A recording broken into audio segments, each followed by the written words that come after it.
Okay. Hello, Professor Nell. My name is Jared Shaheen. I'm doing my presentation today on child abuse. But before I start, I'm going to introduce my audience. I have my mother. She's going to be sitting in with us. Hello, Professor No. I have my neighbor, Sandy.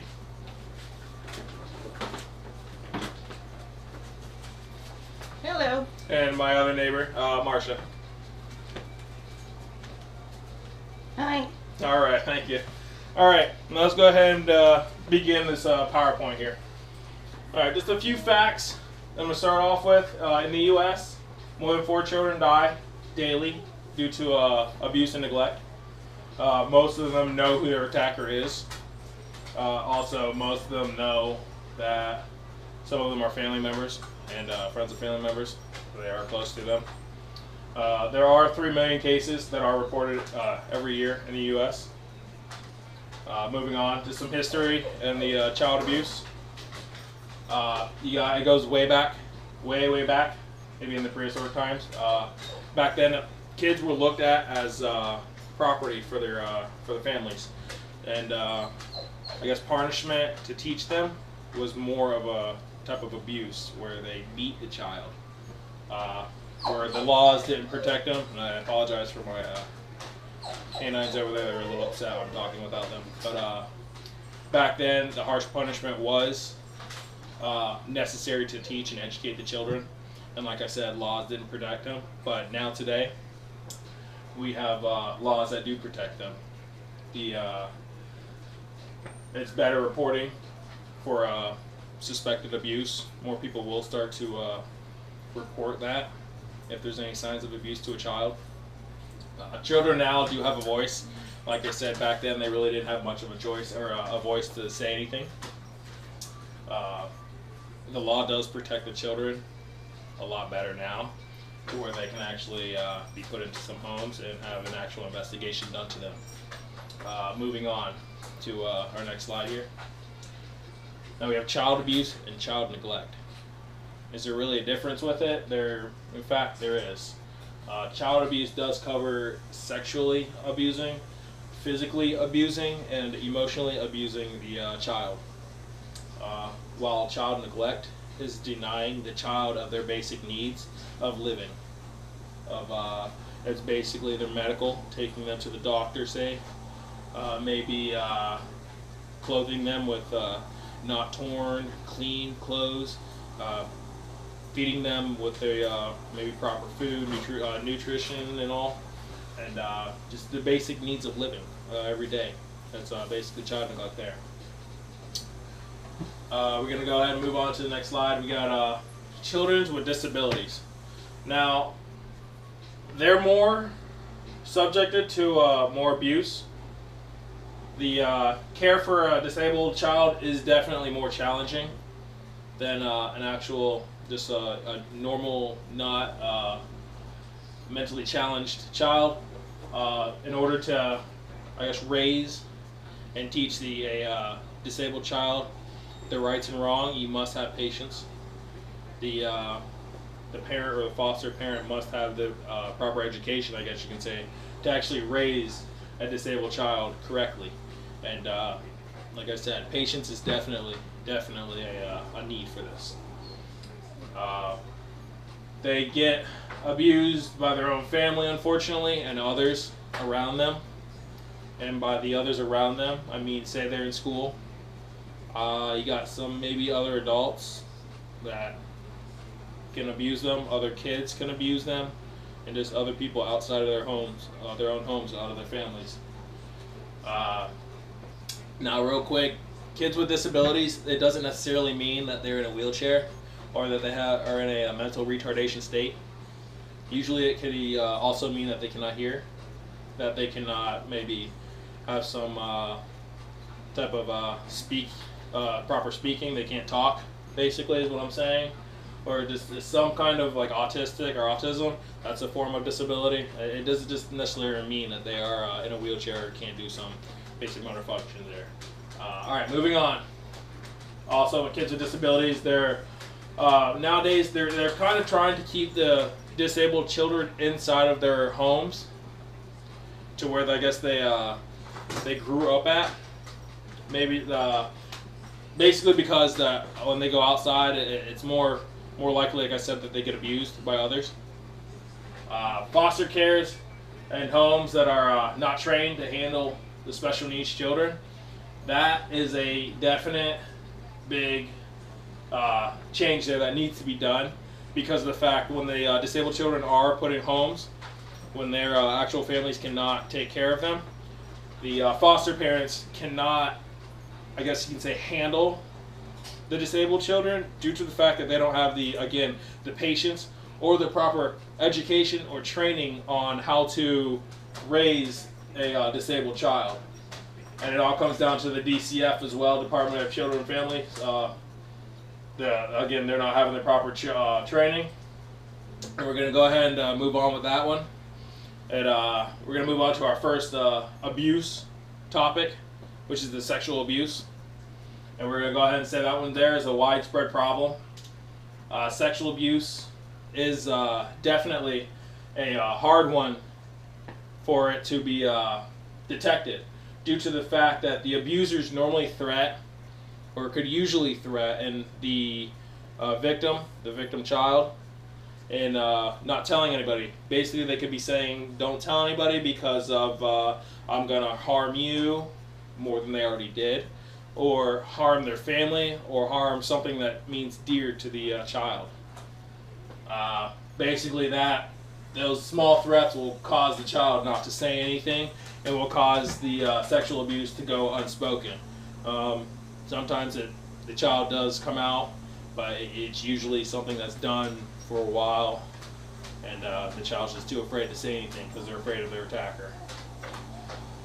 There we go. There's a couple of sexual abuses. There's done with, and there's some without. The sexual abuse with is usually with where the attacker fondles the child, where the attacker makes the child touch the adult, meaning makes them do some inappropriate actions towards the adult or to the adult, and they also some sort of penetration towards the child of some sort. And then with the sexual abuse without touching the child from the abuser to the child, it usually goes on from watching some kind of pornographic video. They could be masturbating, or they could also have the attacker, or the attacker is also exposing themselves to the child. All that is without touching the child there. Anyway, either way, it's like I said, something that is hard to detect. It is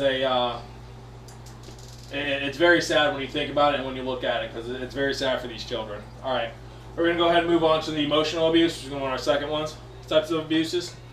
It's also hard to detect. This is a long-lasting effect. Children do feel when they get emotional abuse that they are worthless, that they are unloved. Children will feel like they are that they have no one to care about them, maybe no friends, and they'll feel lonely.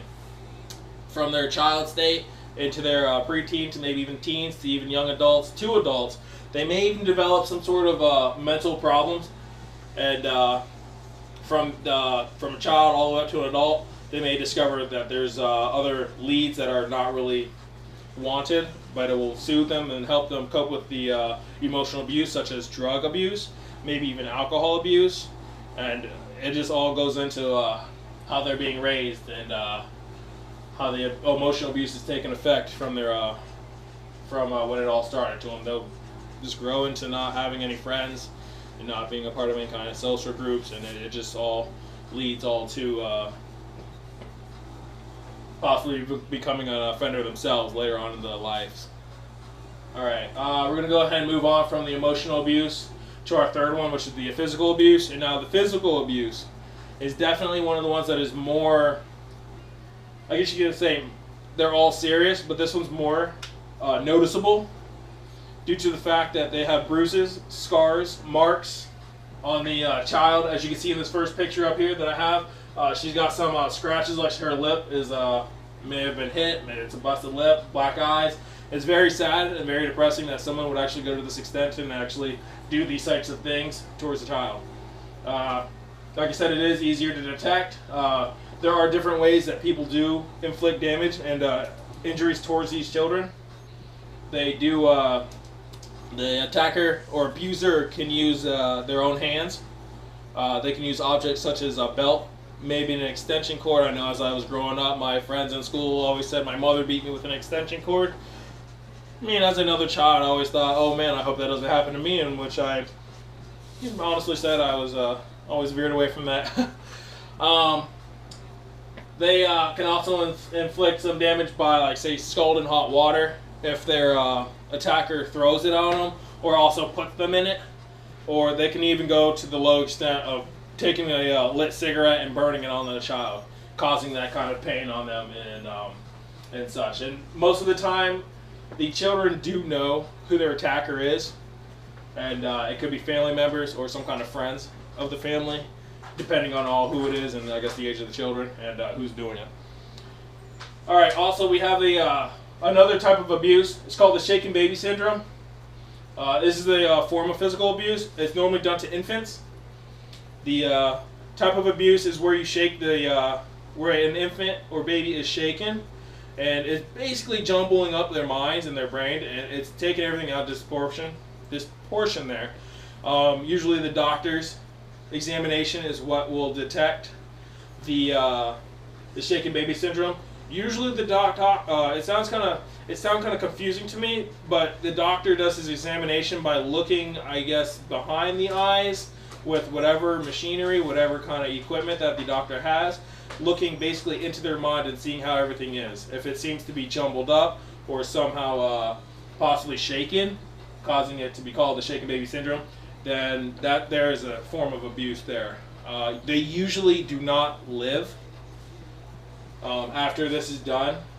I don't believe it is an immediate death, but it's a progressively type of abuse that will lead to a death. But if they do survive, the injuries could cause into a life-lasting type of mental problems. They could become blind. They could lose their hearing. They can even become they could develop an ADD. And it's just a lifelong mental illness. But 9 times out of 10 is more likely that the infant or the baby is probably not going to last, and they will probably pass away due to the shaken baby syndrome. But normally, if they do go on to living, they're going to be disabled and have some sort of mental illness or disability. All right, we're going to go ahead and move on to, if my mouse will cooperate, there we go, DCF. All right, now our DCF workers, they do have a lot on their shoulders there. They've got a lot of the heavy caseloads, and the funding is very, very lacked. The education is very, it's not up to where it should be. The training that DCF workers do get is not very well. I guess you can say the lack of follow-ups, and where I'm getting at with this, I'm going to go into one of my pictures here. I have a missing child, Riley Wilson. She was placed into a foster home from her original home. Her mother was a drug abuser, and I believe her siblings were also put in a foster home, but I believe it was a different one. But anyway, where I'm getting with this one, this child here was placed into a foster home and was missing. Went missing for, I believe it was a good year before she was even discovered that she was missing by DCF.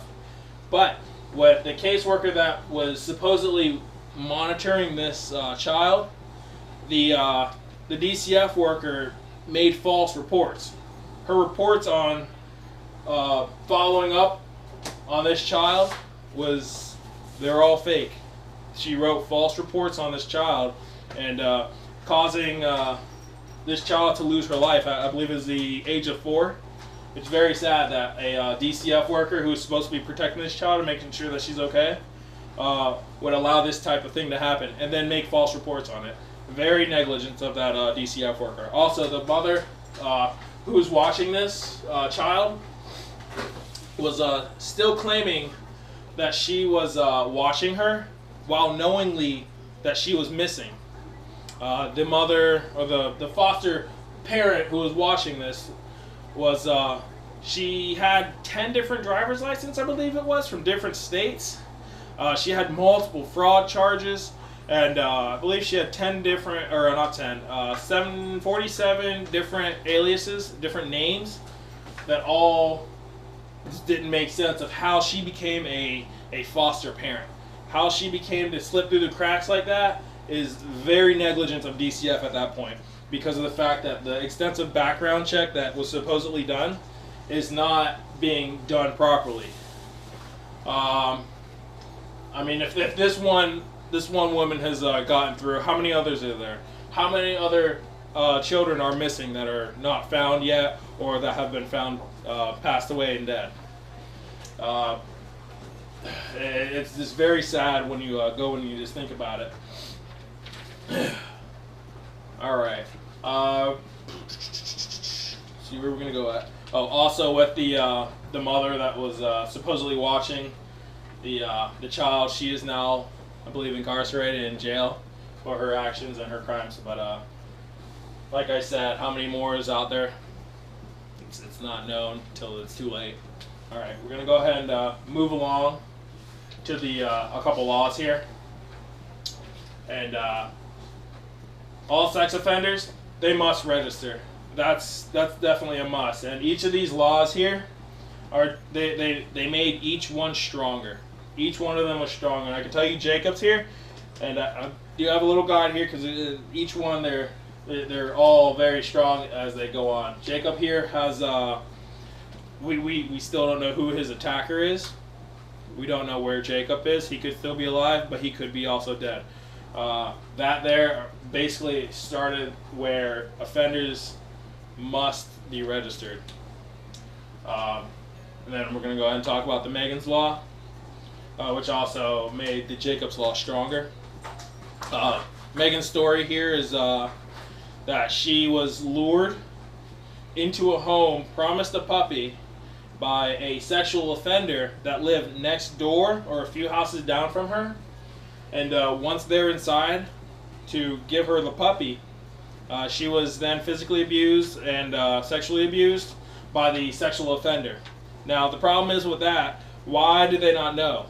Well, the only reason they didn't know that there was an offender there is because Jacob's Law, or Jacob's Act here, just required the offender to register. It didn't require the neighborhood to tell when there's an offender living next door or in their community. Now, back to Megan's Law here.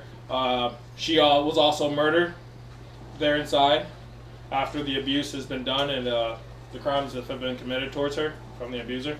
And with that, the parents of each of these laws have pushed for each one. And with Megan's, it doesn't only require that the offenders register, it also backs that up and makes them have the community be knowledgeable. And it makes the community knowledgeable by knowing that they are living in the area. Usually the whatever city it is that the offender moves to, somehow that they do tell the community that there's an offender that is now living near them. So hopefully something like that, Megan's case there, doesn't happen again. Alright, we're going to go ahead and move on to the one of my last ones here. It's Adam Walsh's act. And now with Adam's story, I'm just going to touch up on it real quick. He was in, I believe, a South Florida mall where he was abducted by by a suspected abductor. But we'll get into him in a second. And his body was found, I want to say it was about 100 miles from where he was abducted at, in a canal. And the person that was suspected of killing or abducting and killing Adam here was was incarcerated for crimes that he had committed before. And so what the sad part is with this one is because the family does not have closure on this child because of the fact that he has died in prison. The abductor, the suspected abductor, has passed in the prison that he was in for serving for crimes that he didn't get charged with this yet. So the family does not have any kind of closure for their child's death here, or what happened to him, or what the attacker did to him. Now, his dad. Now, the last name here kind of like threw me off, and I was like, wait a minute, I know that name there. It's John Walsh's. He's the star of the America's Most Wanted video, or the show that we all probably know, and through that show, it's all for him. It's all for his son. It's basically that a lot of people, a lot of offenders, a lot of murderers, a lot of everything is criminals that they've been caught through that show. So it's kind of something that's for his child there. All right, and I just want to touch base a little bit on both adult and juvenile offenders. Usually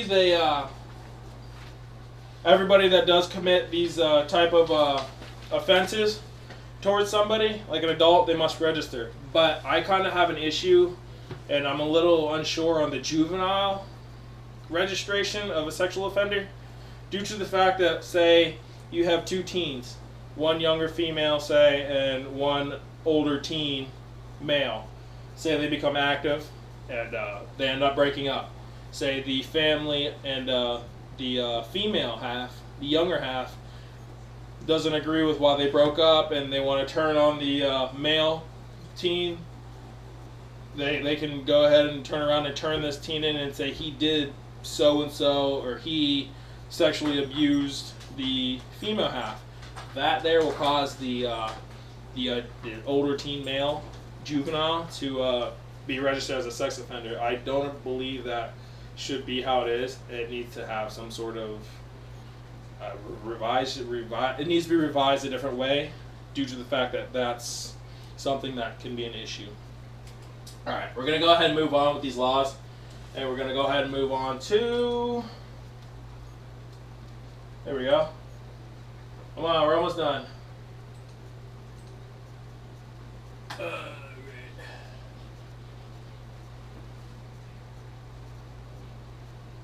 And we're going to go ahead and move on to another chart. I don't know why my mouse is being a little active there, but I just threw in a couple charts here. This first chart's child abuse reported in 2011. As you can see, negligence is quite high.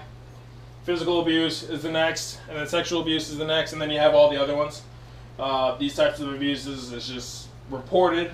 Of course, these aren't the unreported, because we're not sure which ones are, but just imagine if these are the reported, imagine the unreported ones. Of course, you don't want to work on with me, do you? Of course. There we go. Alright, our next chart is the reports made to Child Protective Services. And as you can see, this is the educational ones. Say the teachers and staffs at maybe a school or some kind of maybe organization. And then you got next one, which is legal and law, such as maybe police officers. Then you got actual social services who have reported to the Child Protective Services. And then daycares here. There's not really much that has been reported from there, so I mean, I guess that's a good thing, but hopefully it doesn't mean that they're going unreported there. Then you have some of the ones that are medical, such as from the doctors. And then you have this little part here of anonymous that was possibly called in. And then you got the parents, and then you got the friends, and then you have this large spot of other. All those are all since 2008. Like I said, these are all some graphs that I pulled up. And hey, it works again. Cool. Alright, we're just going to go ahead and move on to the educational ones. Question, how can the teachers help the abused children? Well, the teacher can help. May not seem like much, but they can help. They can make the child feel, I guess you say, loved. The love that they're not getting at home, maybe. The attention that they're not getting at home.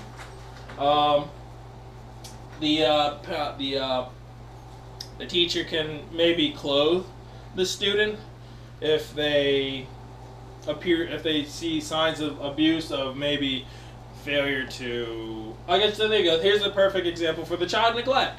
Failure to provide the proper need for the child.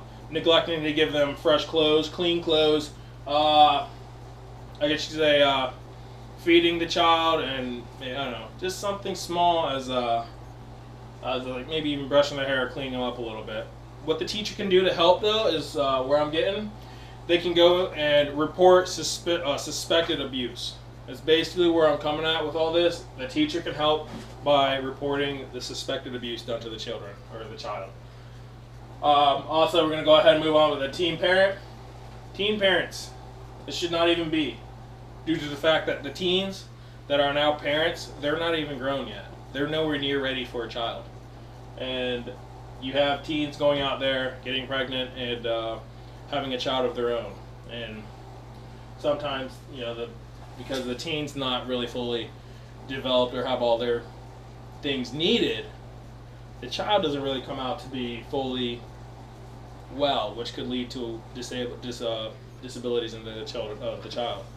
Now, anyway, with teen parents, that does lead to child abuse being high because of the fact of, well, like I said, the teens aren't ready and they make mistakes and they do some type of thing towards the child. And that all kind of, doesn't want to say it leads to it because it shouldn't be, but it all leads to how the schools have a real care baby program. I'm just going to touch base on that real quick. The real baby program is something that is done in middle school. I believe it's like 8th grade-ish, and then into high school, where the school teachers and the classes that they're in will allow certain students that want to participate in this and to see the how it is to become a parent. They will give these the teens that want to participate a baby, but it's a doll. But this doll will react as if it was a real baby, as if it needed its diaper changed, as needed to be changed with clothes, to see how, if they feed the baby. Basically, it's you must take care of this baby as if it was real. You must take it everywhere as if it was real, and you must deal with it as it is real. If you're home sleeping, you had a long day at school, and you just want to go to bed, the baby starts crying, you can't ignore it. And the way the baby does kind of like operate, the teen that's in school doing this program will have a wristband on their wrist that is a sensor for the doll here, and you pick the child up, and if it's crying, you have to touch the I believe it's the stomach area or the chest area of the doll, or the back area. That way the doll knows that the mother is holding it, and now it's up to the teen to figure out, what do I do? What does this baby need? Does it need to be fed? Does it need to be changed? Does it need to be just cradled? Or does it need to be put back to sleep? It's up to the teen to figure out what needs to be done. And this program basically goes for whichever teen takes it. I believe it's 3 days and 3 nights. And once you turn the doll back in to the teacher, the teacher will take the chip out of the baby, plug it into whatever equipment she has, and that there will tell the teacher if the baby was actually taken care of. Was it abused? There's different, I guess you could say, sensors now that are in the arms, the legs. It'll have like a drop detection. If you drop the baby, this all leads to child abuse. If there's more of like a string on an arm, it just shows that you're mistreating this child. If it shows that you didn't take care of it, if you just let it lay down and cry and not give it its needs of being changed, if it needs to be fed or any kind of those type of things, it's a program I could say I didn't do in school because I knew I wasn't ready for a kid. I knew that it'd be nice practice, but